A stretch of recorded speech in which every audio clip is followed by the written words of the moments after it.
Hello everyone, welcome back to My Hero Academia Podfics. Today will be the continuation of Burn Your Wings, Chapter 3, Part 3. This one is entitled, They Say to Never Meet Your Heroes. A week after the practical exams, finds Izuku discreetly swiping the envelope from UA and stealing it into his room before his mother can see it.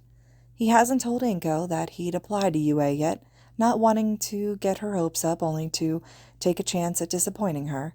If he gets in, she's in for a hopefully pleasant surprise. If he doesn't, Izuku will be the only one who has to deal with the disappointment.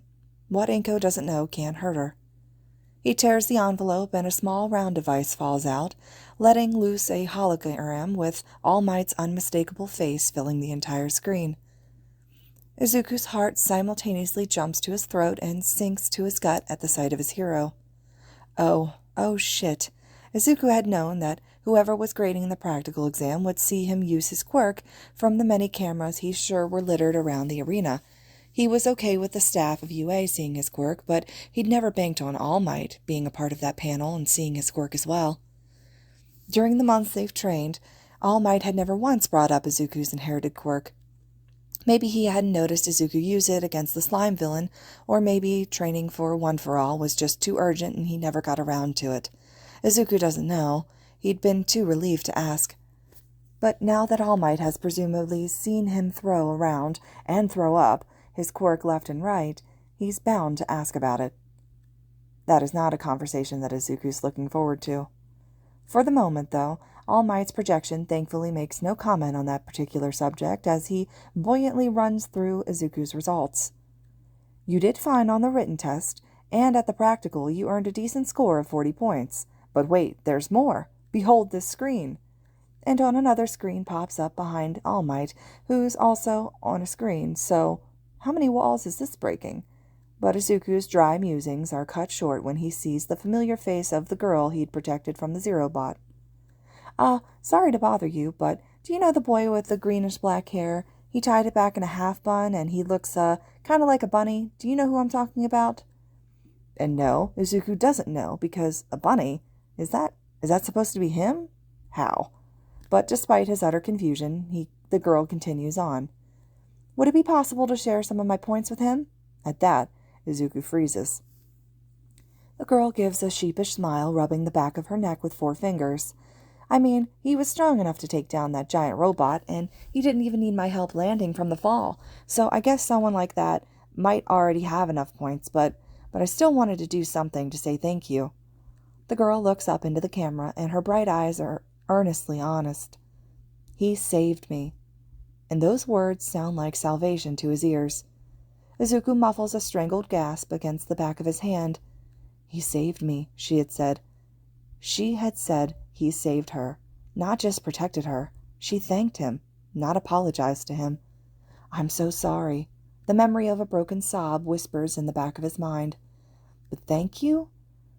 Says the voice of another, not loud enough to drown out the sobs entirely, but enough to keep Izuku afloat. He clutches a hand over his heart that hurts so much but feels so good. All Might smiles at him kindly through the screen. More than anything, it is your actions that have touched people. He explains the concept of rescue points, showing a multitude of raised numbers. So take your 60 rescue points and you're combined with your 40 combat points. That brings you to a whopping 100 points. All Might grins, extending one hand. Come, my boy. Midoriya, this is your Hero Academia. And for once, Izuku is able to smile back instantly at the phrase, my boy. Later that night, Izuku heads over to Dagoba Seaside Park. He finds All Might's skeletal form gazing over the cleared beach and sea, the sand and waves reflecting moonlight with a soft glow. A surge of pride fills him. The beach isn't yet another thing that Izuku has managed to grasp without breaking it. The emotional high from the acceptance letter and hearing the girl's thanks has only bolstered him further by the sight of the hero gazing peacefully at the beautiful scenery at the beach that Izuku himself wrought with his own hands. All Might. Despite his soft voice, the man jumps and spins around violently. Goodness, young Midoriya, you sure how to move quietly.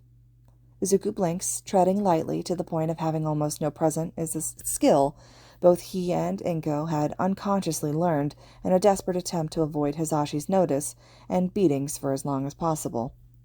Unless Hisashi was beating Inko, then Izuku would make himself known. He hadn't noticed it at home because both he and his mother were just so used to it, but it seems even a decade hasn't been enough to erase the habit. Before he can stutter an apology, All Might grins brightly at him and holds out a hand. "Never mind that now. Congratulations on passing. And in first place, too. I hear that it's been years since anyone has passed with a triple-digit score." Izuku flushes, both at the praise and at the fact that he's just high-fived All Might. Oh my god. He feels like shooting straight to heaven. "The way you utilized One for All in your own quirk was quite impressive, although they both seem to have unfortunate side effects. We haven't had much time to talk about your natural quirk, let alone One for All, but you seem to use a kind of telekinesis, right?" And Izuku comes crashing back down to earth. All Might is looking at Izuku expectantly with raised brows, asking for an explanation without blatantly pressuring him. But of course he feels pressure. Izuku would never lie to his hero, but that doesn't mean he can just go on and say, "Yeah, so my quirk also forces me to push out fire, which I inherited from my abusive father who used to hurt me, and my mother, giving us pyrophobia for a while, not to mention the fact that when I first used it, my mother screamed, so I swore to never use it consciously. Oh, and did I mention that it scarred me for life, too? That's just, you just don't do that." Even if, or perhaps all the more because, All Might is his hero, Izuku isn't going to shove his baggage down the man's throat. It's not really telekinesis," he says hesitantly. "I can only pull things in the direction towards myself, and you've probably seen it forces out a bit of fire as backlash." Stick to the facts, he tells himself, desperately trying to keep his cool. This is the first time in, well, ever that he's talking about his quirk to someone, and it feels strange to the point of being surreal. "Stop right there. You were throwing up fire?" All Might asks incredulously. Izuku blinks. If All Might hadn't noticed any flames coming out of his mouth, then it looks like he'd been able to keep it to himself better than he thought. Good. The man is gaping at Izuku now, like he's the most outrageous thing he's ever seen. "You were vomiting fire? Then your hand, you kept it over your mouth. Does your own fire burn you?" Izuku waves his arms frantically at All Might's worry, showing his fully healed left palm. Recovered Girl had literally kissed it better, along with his right arm that had been shattered by One for All, so there really isn't any trace of the burn right now. "It doesn't burn me all the time," he says quickly to pacify All Might, and it's true. No matter how high Izuku's pain tolerance is, if he'd been burned every time he used his quirk, his hand would have been little more than a smoldering stump by the time the practical ended. And as for his mouth, fire has never burned his mouth. Just like it never burnt Hisashi when he breathed fire also. It's one of the reasons the idea of breathing fire out of his mouth had come so readily to Izuku, because he'd known it wouldn't burn. Izuku stills his hands and looks down at them. "I'm not sure why sometimes it burns me, and sometimes it doesn't. Maybe it's just random. I haven't used my quirk much before, so I don't know too much about it, either. I just figured it would be worth giving a shot now that I'm enhanced with One for All." All Might is still looking at Izuku like he's grown a second head or something. "Still, if it burns you—" He shrugs. "Well, it was either that or shatter all my limbs," he points out, and the man finally stops giving him the look and sheepishly rubs the back of his neck. "Ah, yes, you have a good point, I suppose." He coughs, though thankfully he doesn't cough up blood this time. "Well, I can see that you would be reluctant to use a quirk like that." The pain isn't the reason, but Izuku doesn't correct him. Toshinori and young Midoriya are chatting and relaxing at the moonlit beach when Toshinori blinks down at the package the boy brought with him. "By the way, what did you bring?" he asks curiously. He can't help it. The small packet is wrapped in All Might printed wrapping paper after all. "Oh!" The boy jumps, scrambling to pick up the packet. He hesitates for a moment before holding it out to his mentor. It's actually for you," he says, blushing a bit. "It's a thank you gift for everything. I didn't have much time to prepare, so it's not much, and I'm not sure if you'd even like it, but—" And as adorable as it is, Toshinori puts a hand on Midoriya's shoulder, effectively cutting off his rambling. "My boy," he says, and there's a fond affection in his voice again that he just can't help. "Whatever it is, I'm sure I'll love it. Thank you." "Well, technically it's my thank you to you, but, Midoriya mumbles embarrassedly, then shoves the package into Toshinori's waiting hands as if to cut him off before he can say anything more. Toshinori carefully tears the wrapping paper that has his own face printed all over it, and comes out a small, white, fluffy stuffed animal, just a little larger than the size of his fist, in his true form. He's a little taken aback at first because, while he doesn't dislike it, it seems a little out of the blue. But then he realizes what animal it is and chokes. Young Midoriya is fidgeting nervously. You never really talked about what you like in your interviews, so I didn't know what kind of food you like, and I didn't know what to get you or something that you don't eat or can't eat. And you mentioned this one time, so I guess I thought you might like it. And the boy jumps and then smiles tentatively at Toshinori, who laughs delightedly, cupping the stuffed animal in his hands. It's a Pomeranian. A Pomeranian. The man chokes on his laughter, holding the small doll to his chest. Oh God, he's laughing so much he has tears in his eyes, and that hasn't happened in ages. This child is priceless. I like bunny rabbits, too, he tells the boy through his laughter, eyeing the small tuft of green hair that looks so much like a rabbit's tail. It's obvious from Midoriya's bewildered expression that he has no clue whatsoever why Toshinori is laughing so hard, and makes the situation all the more adorable. Come to think of it, that girl from the practical exam had also described Midoriya's bun as a rabbit's tail, too, hadn't she? What was it she said? He looks kind of like a bunny, was it? Toshinori laughs. The next time they meet, young Midoriya gives him another wrapped gift. It's a small, white, fluffy, stuffed animal again, but this time it's a rabbit. Toshinori laughs so hard that he straight up starts puking blood and has to hold over the bunny over his head as he vomits in order to not get blood on it. But oh, is it so worth it? Even with blood in his mouth and Midoriya fussing over him, Toshinori smiles. He wonders if this is the joy of having a child. Uzuku's high school year begins by being accosted at the front door of Class 1A by a tall, spectacled boy. "Hello, I'm Ida Tenya from Sume Junior High School," he says, gesturing widely in Izuku's face. Izuku thinks he vaguely remembers him zooming around in the same arena during the practical exams. Midoriya. Wait, he knows his name? I must hand it to you. You divined the actual nature of the practical exam, didn't you? I was blind to it, and you came in first place. I hate to admit it, but you were the better man. And thanks to Ida's remark about Izuku coming in first place, now everyone in the class is looking at him, including Bakugo, whose look is more of a murderous glare. Thankfully, Izuku is saved from having to say anything and disrupt the sudden silence himself when the very girl he met at the exam comes in. "Ah," she exclaims happily as she steps inside the classroom behind him. "It's you, bunny hair guy." And just, what? Bunny hair guy? How? Izuku stares blankly at her as the girl practically radiates happiness. "I'm so glad to see you. I wanted to say thank you in person." That shakes Izuku out of his blank disbelief. "I heard that you tried to share your points with me," he says softly, and then he smiles at her. "Thank you." The girl looks taken aback by Izuku's expression for a moment, perhaps not expecting the sheer sincerity in it, but she soon beams back at him. "I was just trying to thank you, silly," she laughs. But no, Izuku isn't just thanking her for the points. He's thanking her for her words, for her smile. She had proved to him that he can be a hero that saves people's hearts, not just protect them from physical wounds while leaving their hearts shattered on the ground. She has shown him salvation. Before he can find a way to articulate that into words, someone else cuts in. "If you want to go hunting for friends, do it elsewhere." A voice drifts up from the ground behind the girl. Izuku turns his head towards the chronically tired voice and sees a giant caterpillar. No, a sleeping bag, he belatedly realizes. He looks at the face poking out of the dull yellow folds to find Eraserhead, he sputters. The man blinks up at him from the ground. "That's Aizawa-sensei to you," the hero says, still blinking slowly on the ground. "Got anything to say?" Izuku wonders for a moment if he can get away with saying, "I've had your face taped to my wall for the past decade." Probably not. Izuku is a hardcore fan of heroes and quirks in general, but there have only ever been two individuals he would call my hero, even in the confines of his own mind. The first is, of course, All Might, the symbol of peace, the beacon of hope, the #1 hero, the one who gave him the courage to step between people like Hizashi or Bakugo and their victims, the one who taught him to keep getting up, and the one who, now, is his mentor.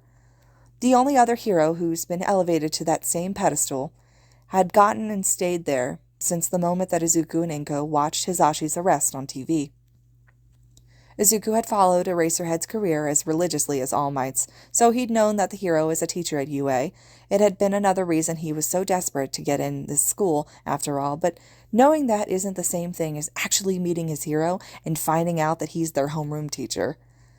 Izuku follows Aizawa's instructions to change into their PE uniforms in a daze. He notices in the back of his mind that while the others' sleeves only come down to their elbows, save for a few whose bodies don't allow for sleeves in the first place, Izuku's own PE uniform has long sleeves that come all the way down to his wrists, just like he'd requested.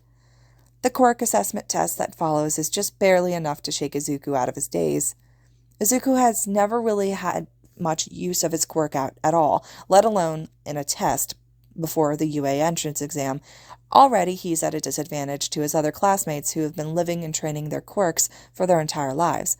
Izuku, on the other hand, is almost as foreign with his own quirk as with One for All. Almost being the key word.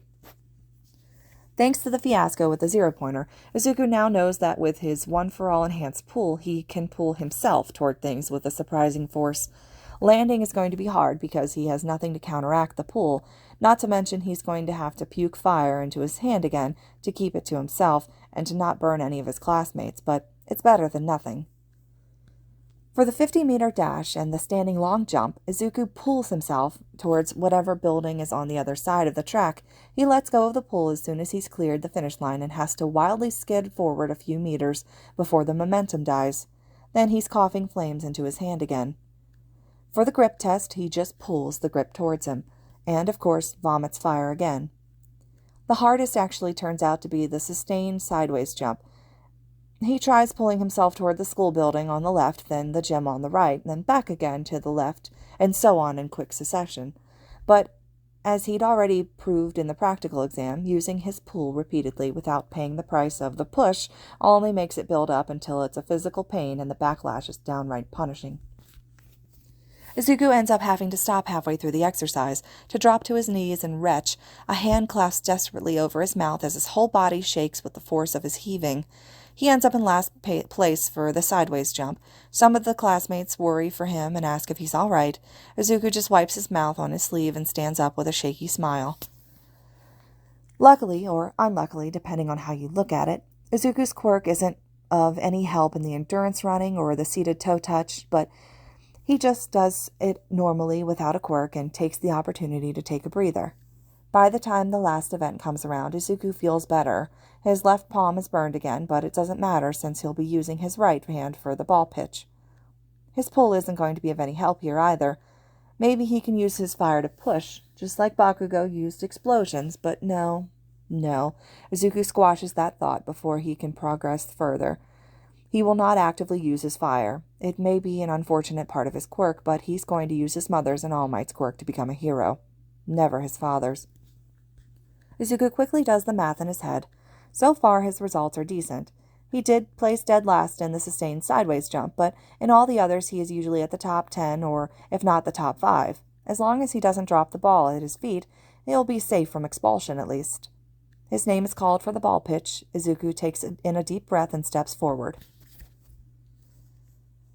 Aizawa knows the pure look of awe and unadulterated admiration. He's met plenty of other heroes and even works with well-known heroes as colleagues, after all. He's seen it often enough in the faces of students, most pointed to Midnight and even Present Mike, so yes, he knows what it looks like.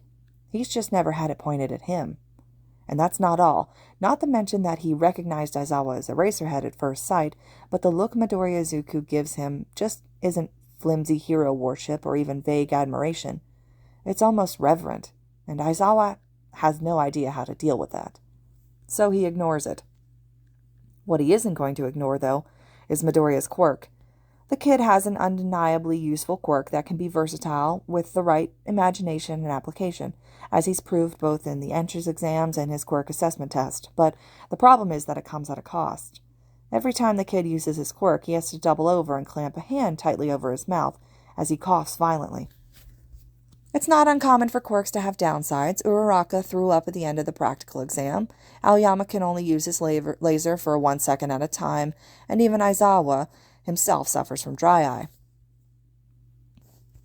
So while Midoriya's quirk has drawbacks, quirks can be trained just like muscles. The kid himself has potential and resolve, so Aizawa is betting that with the proper training he'll manage. His potential is not zero, that's for sure. He doesn't warrant an expulsion, but an early warning might be in place.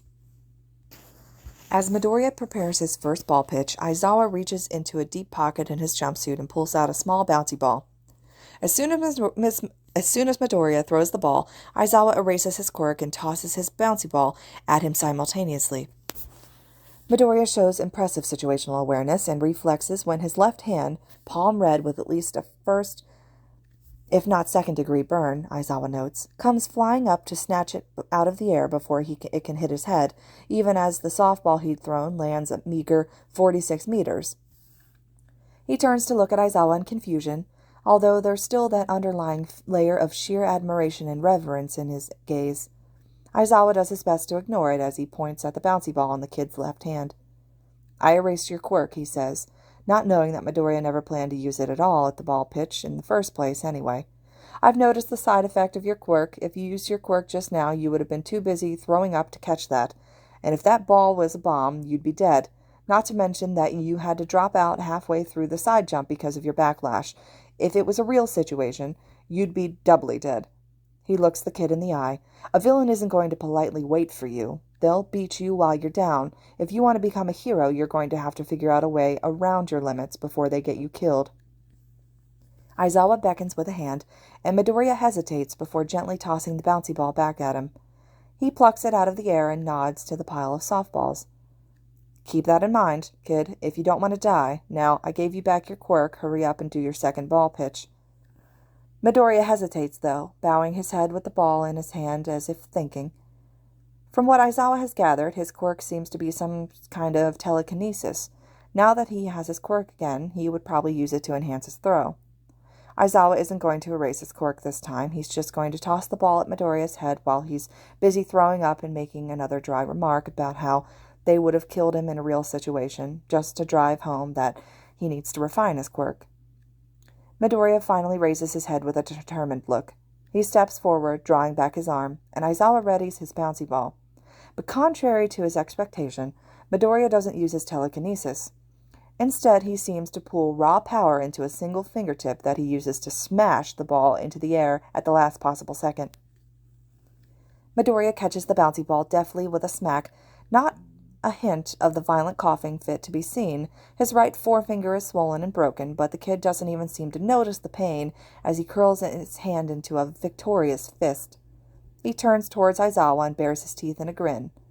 "I'm not dead yet, Sensei," he says, brandishing the bouncy ball in his left hand, and Aizawa didn't expect it from the previously quiet and polite kid, but that grin is downright savage. 705.3 meters, the device beeps and informs him. Aizawa stares at the kid, but then he grins right back. Izuku comes home from after having his right index finger and his left palm healed by Recovery Girl. He'd also been thoroughly chastised for coming to see her on the first day of class.